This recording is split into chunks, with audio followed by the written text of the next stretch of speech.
پہلی بات میں یہ کہنا چاہوں گا کہ ہماری یہ زندگی جو ہم کو ملی ہے یہ بہت خوبصورت زندگی ہے. ہماری باڈی کو جن جن چیزوں کی ضرورت ہونی چاہیے تو ساری چیزیں ہم کو ملی ہیں. ہم کو دیکھنے کے لیے آنکھیں ہیں، بولنے کے لیے زبان ہے، سننے کے لیے کان ہیں، سوچنے کے لیے دماغ ہے، چلنے کے لیے پاؤں ہیں، کام کے لیے ہاتھ ہے، اور اس کے علاوہ کیا کیا ہے، بہت کچھ. یہ سب کچھ جو ہم کو دیا گیا یہ خود بخود نہیں ہوا ہے، کوئی ہے جس نے ہم کو یہ سب کچھ دیا ہے. تو ہماری پہلی ذمہ داری ہے کہ ہم یہ سمجھیں کہ وہ کون ہے جس نے ہم کو یہ سب کچھ دیا. آپ سوچیں ذرا، اگر آپ بہت اچھی ڈش کھائیں گے تو فوراً سوچنے لگیں گے یہ کس نے بنائی ہے. آپ بہت اچھی بلڈنگ دیکھیں گے، آپ فوراً سوچنے لگیں گے یہ بلڈنگ کس نے بنائی ہے. آپ کوئی بہت اچھا ٹاور دیکھیں گے تو ٹاور دیکھ کر کے فوراً سوچنے لگیں گے وہ انجینئر کون ہے، وہ آرکیٹیکٹ کون ہے، وہ مستری کون ہے جنہوں نے یہ سب کیا. دنیا میں ہر اچھی چیز جب بھی ہم دیکھیں گے ہمارا ذہن فوراً چلا جاتا ہے یہ بنانے والا کون ہوگا. سیم اسی طرح سے ہم کو یہ بہت خوبصورت جسم، خاص طور پر میں جوانوں سے کہنا چاہوں گا کہ آپ کے پاس یہ جو بہت خوبصورت باڈی ہے، اس خوبصورت باڈی کو آپ کے کس نے دی ہے. بس اس کو ڈھونڈیں، اس کو تلاش کریں، اور جس نے وہ سب کچھ آپ کو دیا جس کی آپ کو ضرورت تھی اور آپ کو پتہ نہیں تھا. یعنی ہمیں نہیں معلوم تھا دنیا میں ہمیں کیا کیا ہونا چاہیے تھا. ماں کے پیٹ سے دنیا میں ہم آئے، ہم کو نہیں معلوم تھا دنیا میں ہمیں کیا کیا ہونا چاہیے تھا، مگر وہ ہم سب کچھ ہم کو دیا گیا ہے. تو دینے والا کون ہے؟ جب ہم اس کو ڈھونڈنے کے لیے نکلیں گے تو اس دنیا میں کون بتائے گا ہمیں، یہ کون بتائے گا؟ تو جواب ہے ہر مذہب کے بڑے لوگوں نے یہی بتایا ہے کہ وہ دینے والا، چاہے اس کو گاڈ کہیں، اس کو اللہ کہیں، اس کو خدا کہیں، اس کو کریٹر کہیں، سب نے وہی کہا. یعنی میں یہ کہہ سکتا ہوں کہ دنیا کے ہر مذہب نے یہی میسج دیا ہے کہ دنیا کو بنانے والا کوئی ہے، ہم کو بھی بنانے والا کوئی ہے. تو اور وہی بات اسلام نے بھی کہی ہے کہ اسلام یہ کہتا ہے کہ ساری دنیا خود نہیں بنی، اس کو بنانے والا کوئی ہے. اس ساری دنیا خود نہیں چل رہی ہے، اس کو چلانے والا کوئی ہے.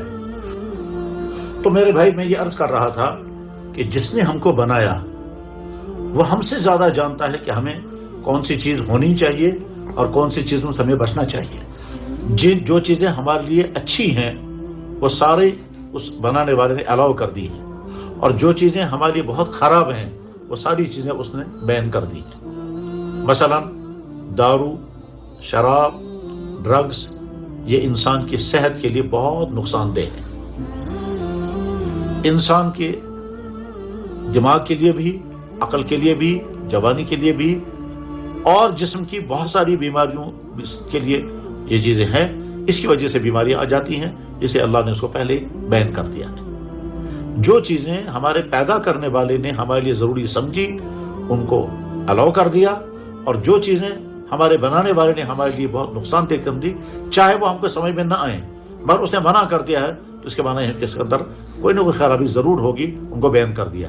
اس کی مثال بالکل سیم ایسے ہی ہے جیسے فرض کیجئے ہم میں سے کوئی آدمی بیمار ہو جائے اور وہ ڈاکٹر کے پاس جائے، تو ڈاکٹر اسے اچھی طرح سے چیک اپ کرنے کے بعد پھر کہتا ہے آپ یہ چیزیں استعمال کریں گے اور ان تمام چیزوں سے پرہیز کریں گے. وہ جن چیزوں سے پرہیز کراتا ہے وہ بعض دفعہ بڑی اچھی چیزیں ہوتی ہیں. بس مان لیجئے ڈاکٹر نے کہا کہ صاحب آج کے بعد آپ شوگر نہیں استعمال کریں گے کیونکہ شوگر لیول آپ کا بڑھ گیا ہے. یا کبھی ڈاکٹر جو ہے وہ ڈرائی فروٹ منع کر دیتا ہے کہ آپ کا ڈرائی فروٹ نہیں کھائیں. چھاتی خراب ہو گئی، وہ یہ کہتا ہے کہ آپ آئس کریم نہیں کھائیں گے. یا چھاتی خراب ہو گئی، وہ کہتا ہے آپ لیمو کا پانی نہیں پئیں گے، دہی نہیں پئیں گے کیونکہ آپ کی صحت کو اس سے نقصان ہوگا. اس کا مطلب یہ ہوا کہ دہی بہت فائدے مند ہے، مگر ڈاکٹر نے ہم کو منع کر دیا تو ہم ڈاکٹر کے کہنے پر دہی سے اپنے آپ کو بچائیں گے. جیسے ڈاکٹر ہم جیسا انسان ہے، البتہ اس کا فیلڈ یہی ہے کہ کون سی چیز انسان کو کب نقصان پہنچاتی ہے، اس فیلڈ کا ایکسپرٹ ہونے کی وجہ سے ہم اس کی بات مانتے ہیں. بس ٹھیک اسی طرح سے اس دنیا کے بنانے والے اور ہم کو پیدا کرنے والے اللہ نے، گاڈ نے، خدا نے ہم کو کہا یہ چیزیں تمہارے لیے بہت خراب ہیں، تو ہم کو مان لینا چاہیے وہ چیزیں واقعی ہمارے لیے خراب ہیں، اس سے ہمیں اپنے آپ کو بچانا چاہیے. تو میں ان تمام بھائیوں تک، جن بھائیوں تک یہ آواز پہنچ رہی ہے، یہ کہنا چاہوں گا کہ اپنے پیدا کرنے والے کو ڈھونڈیں، اپنے پیدا کرنے والے کے ساتھ اپنا کانٹیکٹ کریں، اپنے پیدا کرنے والے کو فالو کریں، اپنے پیدا کرنے والے کو خوش کرنے کا ارادہ کریں، اور یہ اس طرح سے زندگی گزاریں کہ گویا ہم اس پیدا کرنے والے کو ناراض نہ کر رہے ہو۔ اس سے بڑا عجیب آدمی کون ہوگا کہ جس گھر میں رہ رہا ہے اس گھر کے مالک کو اس نے ناراض کر رکھا ہے اور اس کو خیال ہی نہیں آتا ہے کہ میں جس گھر میں رہ رہا ہوں اس گھر کے مالک کو میں فالو کرنے کے تیار نہیں۔ ہم اس دنیا میں رہ رہے ہیں، یہ زمین اللہ کی، زمین سے اگنے والی ساری چیزیں اللہ نے بنائی، یہ فضا اللہ نے بنائی، یہ زندگی گزارنے کے لیے آکسیجن کاربن ڈائی آکسائڈ اسے اللہ نے بنایا، یہ پانی اللہ ہی اتارتے ہیں، یہ قسم قسم کے میوے ہمارے لیے پیدا کیے ہیں۔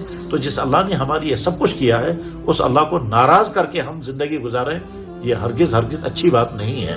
تو اس لیے میں پہلی بات یہ کہنا چاہوں گا کہ اپنے پیدا کرنے والے کو ڈھونڈیں، اور جب ڈھونڈنے کے لیے نکلیں گے تو آپ اس سورس کو بھی ڈھونڈیں گے جس سورس سے پتہ چل جائے کہ ہمارا پیدا کرنے والا کون ہے۔ وہ سورس ہیں خدا کی طرف سے آئے ہوئے تمام میسنجرز، اور آخری میسنجر ہیں محمد رسول اللہ۔ محمد صلی اللہ علیہ وسلم صرف مسلمانوں کے نبی نہیں ہیں، وہ دنیا کے تمام انسانوں کے لیے میسنجر بن کر کے آئے ہیں۔ اللہ نے ان کے بارے میں کہا یہ ساری دنیا کے انسانوں کے لیے، اور اللہ کے نبی نے یعنی محمد صلی اللہ علیہ وسلم نے خود بھی اپنے بارے میں کہا میں صرف عرب کے لوگوں کے لیے نہیں، میں صرف کسی ایک کمیونٹی کے لیے نہیں، میں دنیا کے تمام انسانوں کے لیے نبی بن کر آیا ہوں، اور وہ رول ماڈل دنیا کے تمام انسانوں کے لیے ہے۔ پھر محمد صلی اللہ علیہ وسلم کا اگر رول ماڈل بنا کر کے دیکھنا چاہیں کہ وہ ہمارے لیے رول ماڈل کیسے ہیں، تو جوان ہونے کی حیثیت سے آج کے جوان کو رول ماڈل چاہیے۔ محمد صلی اللہ علیہ وسلم سے بہترین خوبصورت جوانی کسی کی نہیں۔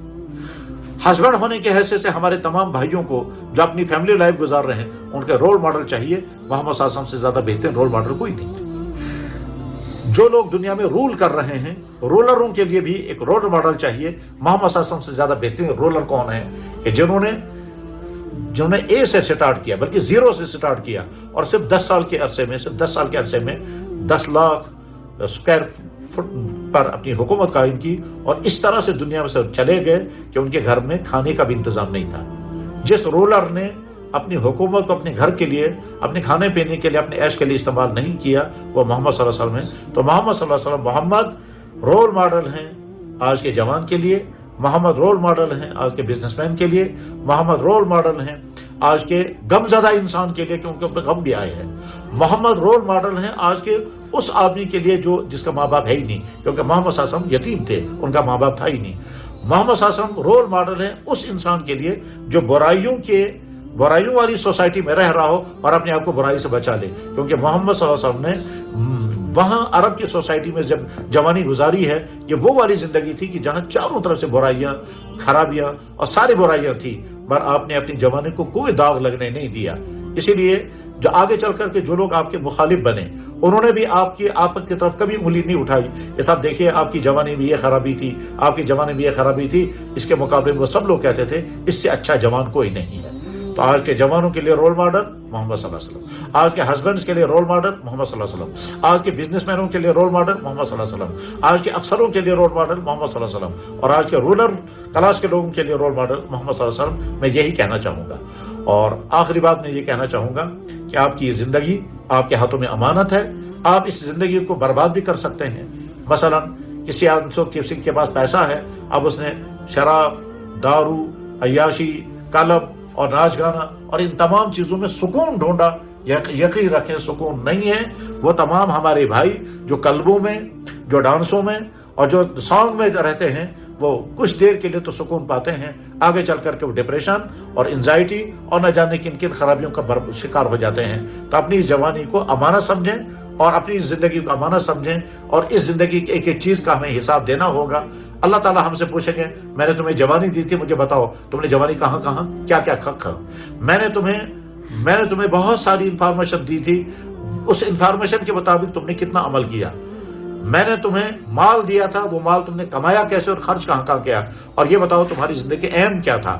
یہ ساری چیزوں کا ہمیں جواب دینا ہوگا۔ کہتے ہیں کہ صاحب اگر پرچہ آؤٹ ہو جائے پھر تو جواب دینا بہت آسان ہے۔ اللہ نے تو اپنا پرچہ آؤٹ کر دیا ہے کہ 5 سوالات آپ سے لیے جائیں گے، ان 5 سوالوں کے ہمیں جواب تیار کرنے ہیں۔ جوانی کیسے گزاری، جتنی باتیں ہمیں معلوم تھی اس پر ہم نے عمل کیا یا نہیں، پیسہ کیسے کمایا، پیسہ کہاں خرچ کیا، اور زندگی کا ایم کیا تھا، زندگی کہاں گزاری۔ ان 5 سوالوں کے جواب ڈھونڈنے کی ہر آدمی کو کوشش کرنی چاہیے۔ میں یہی میسج دینا چاہوں گا۔ اللہ کرے یہ باتیں اس بولنے والے آپ کے بھائی کے لیے بھی اور آپ سننے والے بھائیوں کے لیے بھی فائدہ کا ذریعہ بنے۔ شکریہ۔ اللہ آپ کی زندگی کو بہت اچھی زندگی بنائے۔ یہاں بھی زندگی اچھی بنے، اور مرنے کے بعد جو اگلی والی زندگی لازماً آنے والی ہے وہ آدم سے لے کر محمد تک، اور ہر مذہب کے ذمہ دار نے بتایا وہ اگلی والی زندگی بھی آپ کی اچھی سے اچھی بن جائے۔